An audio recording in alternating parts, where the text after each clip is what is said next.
Dear students, we know about the law of conservation of energy, which says that energy can neither be created nor be destroyed, but can be transformed from one form to another form.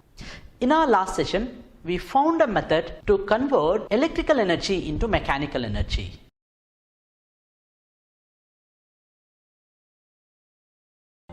In the previous session, we learned the fact that a magnet can give us mechanical energy either by attraction or by repulsion. So, we can replace a magnet by an electromagnet, and also found that these electromagnets can give us mechanical energy. The direction of mechanical energy depends on the direction of electric current and magnetic field. In order to find the direction of mechanical energy, we made a rule called as left-hand rule, and this left-hand rule helped us to get the direction of mechanical energy and also the direction of the charges moving inside a conductor which is placed in magnetic field. Applying this left-hand rule to a rectangular coil kept in magnetic field, we were successful in designing a device which could give us rotational energy from electrical energy. This is generally called as motor. A motor uses electrical energy to give us mechanical energy. This motor is helpful in many of the devices that we use today. That is, they use electricity to give us mechanical energy.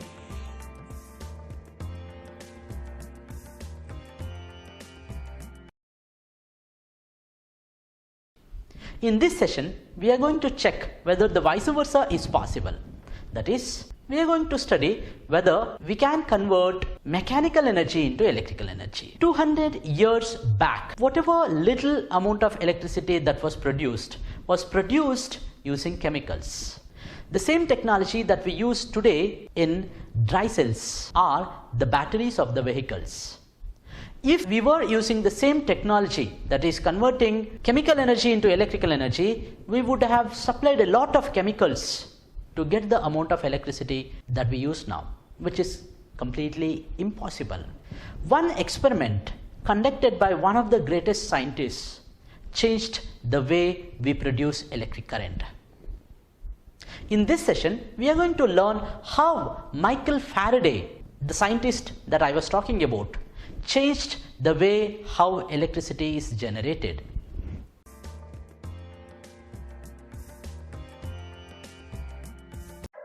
We are looking at a galvanometer here. Galvanometer is a device which detects even a small amount of electric current.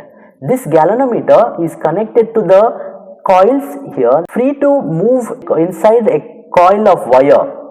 The black one is showing the coil of wire. When we make the magnet to move in and out of the coil, we can see that the galvanometer is showing deflection, indicating that small amount of current is flowing in the galvanometer when we move magnet in and out of this coil. Just now we saw that we got electrical energy from mechanical energy. Also, the electricity produced here is changing its direction. This current is called as alternating current because it is changing its direction with time. But the current in our remote batteries doesn't change the direction, that's why it is called as direct current. Alternating and direct. Now we will recreate the same set of experiments done by Michael Faraday in a simulation to understand how electricity can be produced using mechanical energy. We have a magnet and a coil here. We can compare this to the previous device that we saw a few minutes earlier. So I am going to move this magnet which is near this wire. This wire is connected to a bulb. In the earlier device, we had a galvanometer. We can use both galvanometer or a bulb to detect the presence of electricity. Here I am using a bulb. I am going to move this magnet towards the coil. Let us see what happens. Yes, you just saw that the bulb glowed for a second. Let us bring back. Even now, the bulb is glowing. When the magnet moves in or moves out, there is an electricity generated. So, I am keeping this magnet stationary outside. What if I am keeping this magnet stationary outside? No current and I'm going to place it stationary inside. No current now also. So we can come to a conclusion that if the magnet moves, then only electricity is generated in the coil. Now we do some change here. We are going to move this wire towards the magnet. Yes, we can see that even when we move the wire towards the magnet, electricity is generated. Even when the magnet moves or when the coil moves, electricity is generated. Finally, we can say that when there is relative motion between a magnet and a coil, electricity is generated in the coil. Faraday did the same experiment and gave a result that when a magnetic field linked with the coil changes, either by moving the coil or by moving the magnet, we are making the changes in the magnetic field nearby this coil. When a magnetic field linked with the coil changes, here when the coil moves away, the magnetic field decreases. When I move this coil towards the magnetic field increases. Or when I bring this magnet near the coil, magnetic field near the coil increases. When I move this magnet away, the magnetic field near the coil decreases. So, when a magnetic field near the coil changes, either increasing or decreasing, a current is induced in the coil. This is the result of Faraday's experiment.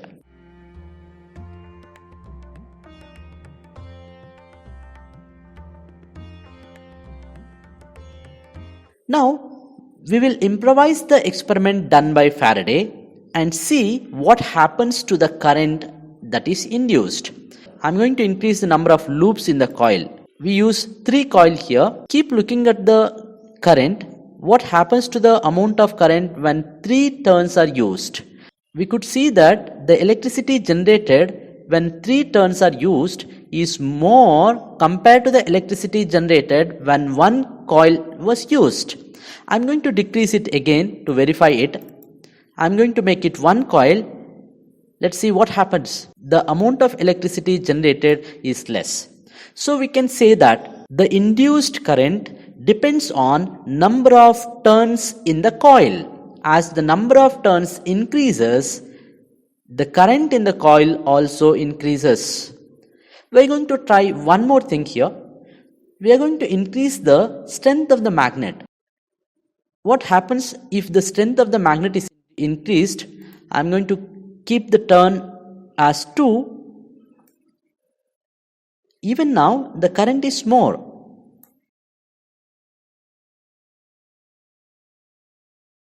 I am going to make this strength less. The current is less. So the current will be more if the strength of the magnet is more. Or in other terms, if the magnetic field changes more, the current induced will also be more. We are looking at one more factor here. Let us increase the radius of the coil. Yes, now we increase the radius of the coil. We are keeping the turns as 2. I am going to change the magnetic field. I am going to bring the magnet near the coil. Now we can see that the current is less. If the radius of the coil decreases, the current will be more. So the radius of the coil also affects the induced current in a coil. And the last thing that we can see here is we are going to increase the speed of the magnet or speed of the coil. For that, I am keeping the loops as 3, number of turns I have taken as 3, and keeping a normal radius. Let's see what happens if we move the coil or magnet slowly towards. The current is less. What if I increase the speed of the magnet? Now we can observe that when the speed of the magnet is increased, the current induced will be more. I am going to keep the magnet stationary and move the coil. Move the coil quickly. We can see that when the coil is moved quickly, the current induced will also be more. So the last point that we saw is if the magnetic field changes quickly, the current induced will also be more. Or in other terms, the induced current depends on the rate of change of magnetic field linked with the coil. These are the four factors on which the induced EMF in a coil depends. From the above activities, we can say that the electric current that is produced depends on the strength of the magnet that we use, the number of turns in the coil, and also the relative speed between the coil and the magnet. We can also say that the rate of change of magnetic field. From Faraday's experiments, we observed that mechanical energy can be converted into electrical energy. This process involves three directions: the direction of magnetic field, the direction of mechanical force, and the direction of electric current. Instead of this bulb, I am going to select the galvanometer. Now I am not moving the magnet or the coil. What I am doing is I am going to flip the polarity of the magnet. Let us flip the polarity and see what happens. Yes, you observed that when the polarity of the magnet is changed, earlier north pole was near the coil and south pole was away. Now I am going to flip the polarity. Now south is near and north is away. Keep looking at the sign here, the deflection of the galvanometer, in which side it gets deflected.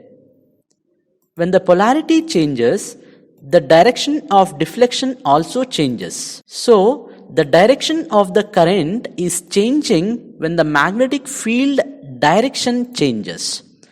So there is a link between the direction of magnetic field, that is motion of the conductor, and the direction of the current induced. In order to find the direction of electric current which is produced, we use a rule. This rule is known as Fleming's right hand rule. Now let us place a conductor perpendicular to the direction of magnetic field.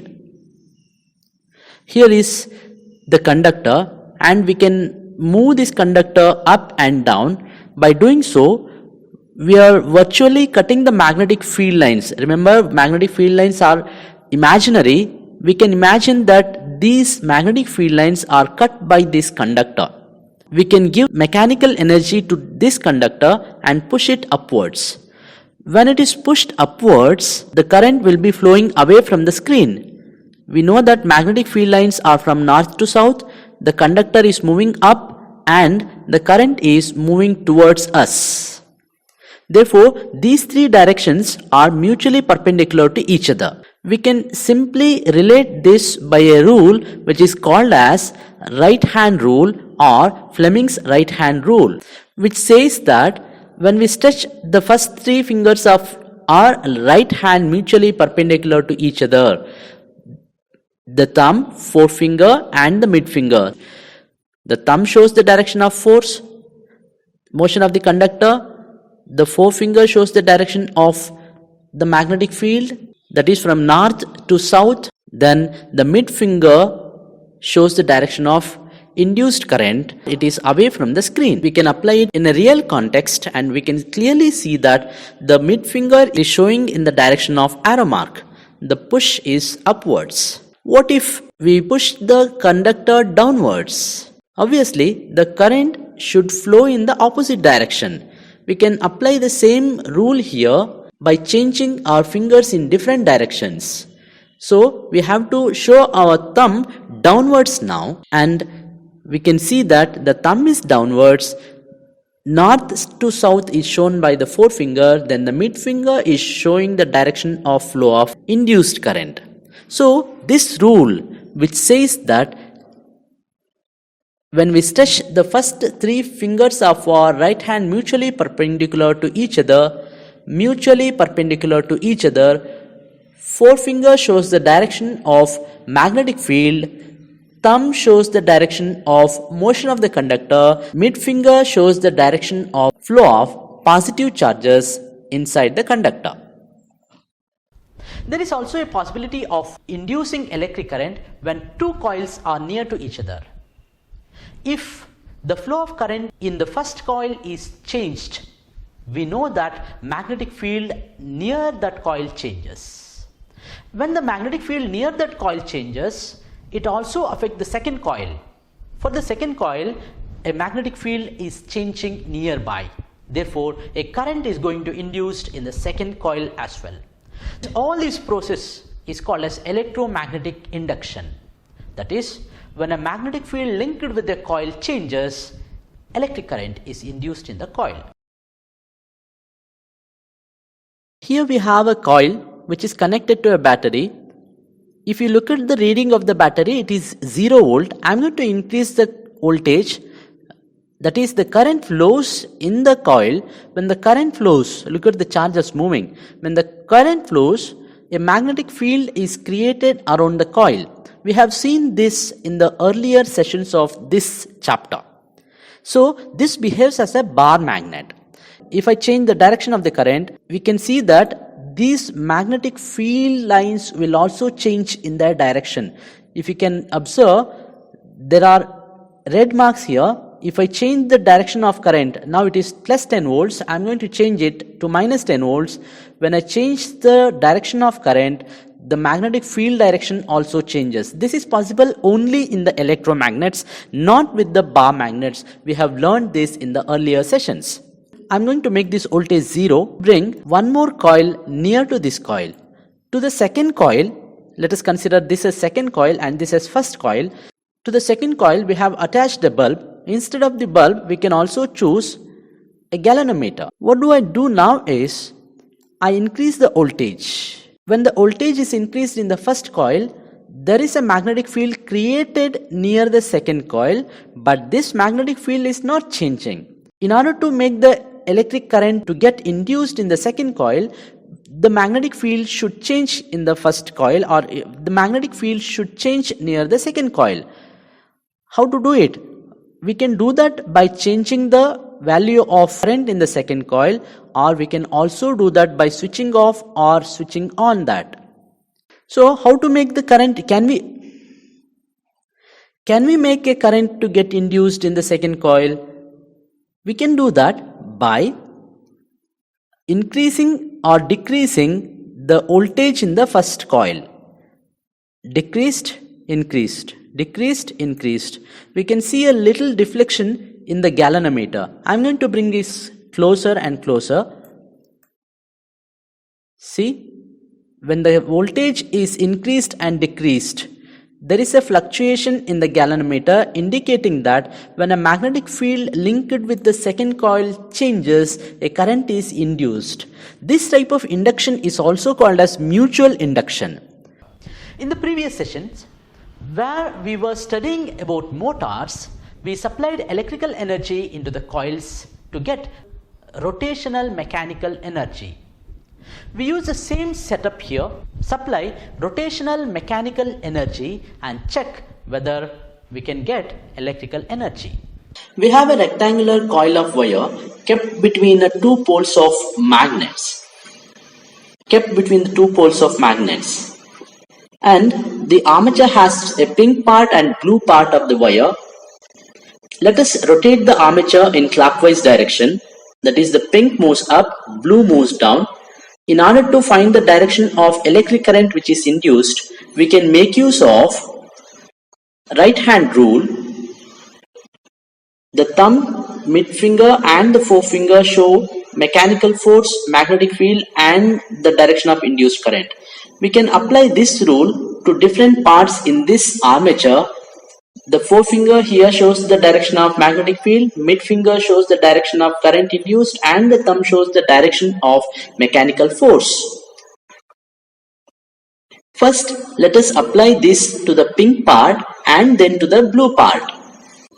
Now, the thumb is showing up, the forefinger is showing the direction of magnetic field from north to south, then the mid finger is showing the direction of current.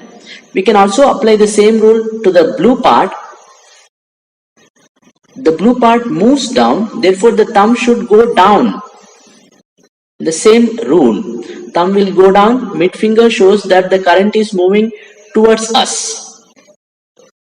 So at two parts, the current is moving in two directions. One is away from us and the other part, the current is moving towards us. In the pink part, when the thumb is up, the current is going into the screen. In the blue part, it is moving out of the screen. So we can mark this with arrow marks. Here it is.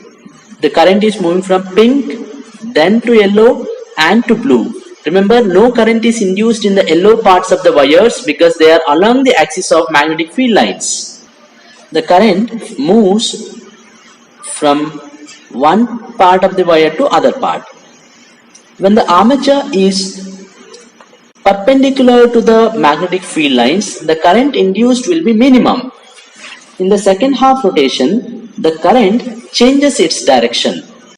In the second half rotation, the current moves from blue to pink. As long as the armature keeps on rotating in the clockwise direction, you can observe that the direction of current is also changing. We can connect this to external circuit. We connect this to a bulb or to a galvanometer. When we connect this armature to the external circuit, when the armature rotates, the wires may get tangled.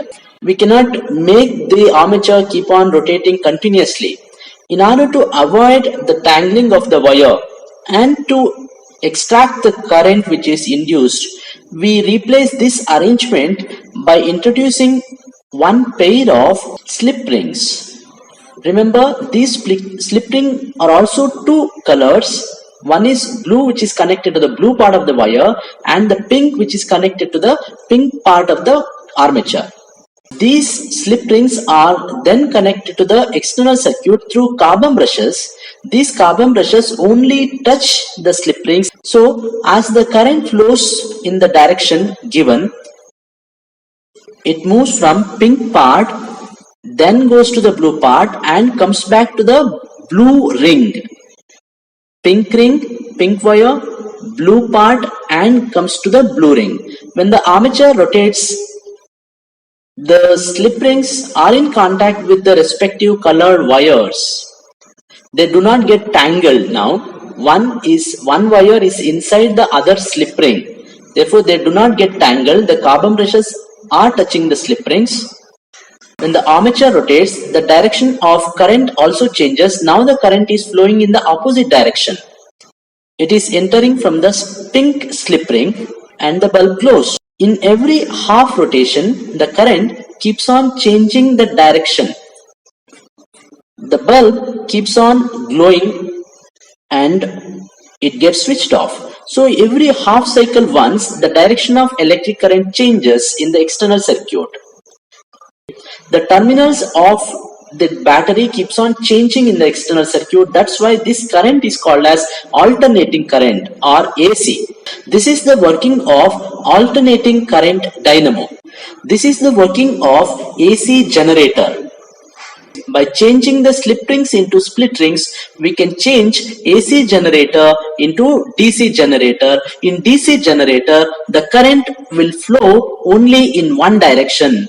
The current does not change its direction in the external circuit.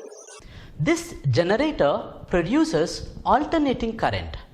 That's why this generator is called as AC generator or AC dynamo. We will now see how the block diagram of AC dynamo can be written on a sheet of paper.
The experiment done in 1831 has given so much boost to the generation of electricity in almost all type of generators which we use today. The hydroelectric power stations, thermal power stations, windmills, all of them use the same technology, even in nuclear power plants. Born into one of the most rigid class of systems in history, Michael Faraday changed all that when he discovered electromagnetic induction in 1831. Through his innovative experiments, he found out that by placing a conductor in a changing magnetic field, it would produce voltage across the conductor. In simpler terms, he found a way to cause an electric current, and that discovery was later applied to many devices that we use today. Thanks to Michael Faraday for that simple experiment which changed our lives so much. Dear students, after learning so many things so far, let us look at some questions and evaluate ourselves. The device used for producing electric current is called a generator, B. galvanometer, option C. ammeter, and option D. motor. Answer for this is generator.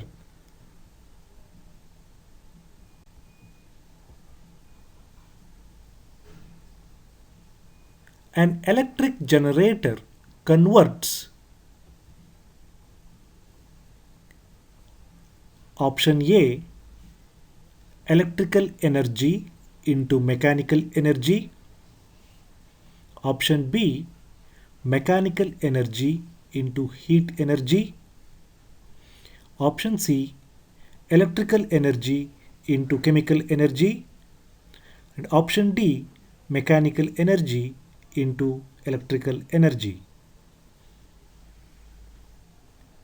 Answer for this question is option D mechanical energy into electrical energy.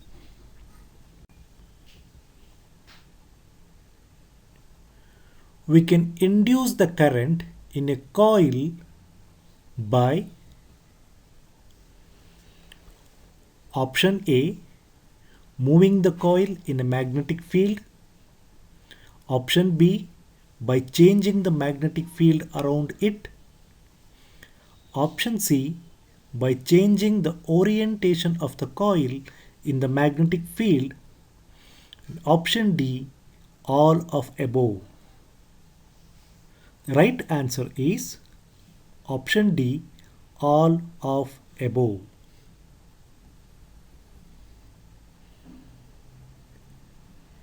AC generator works on the principle of option A force experienced by a conductor in magnetic field, option B magnetic induction, option B electromagnetic induction, option C electrostatic, option D force experienced by a charged particle in an electric field. Here are some questions for the homework that you can practice at home and check it with your teachers to find whether they are correct or wrong. Homework questions.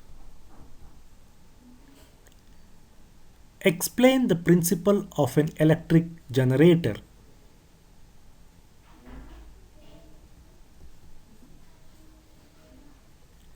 An AC generator converts dash energy into dash energy. Draw the labeled diagram of an AC generator.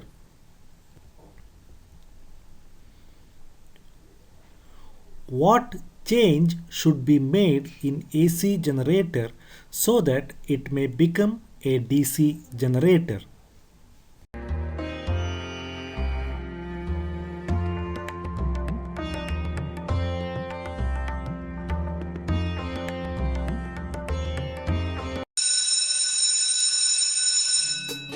ಅನುದಿನ ಅನುಕ್ಷಣ ಮನೆಯಲ್ಲೂ ಕಲಿಯೋಣ ಕಲಿಕೆಯ ಹೊಸ ಹಾದಿಯಲ್ಲಿ ಜೊತೆಗೂಡಿ ಹೆಜ್ಜೆಯ ಹಾಕೋಣ ಸಂತಸದಿ ಕಲಿಯೋಣ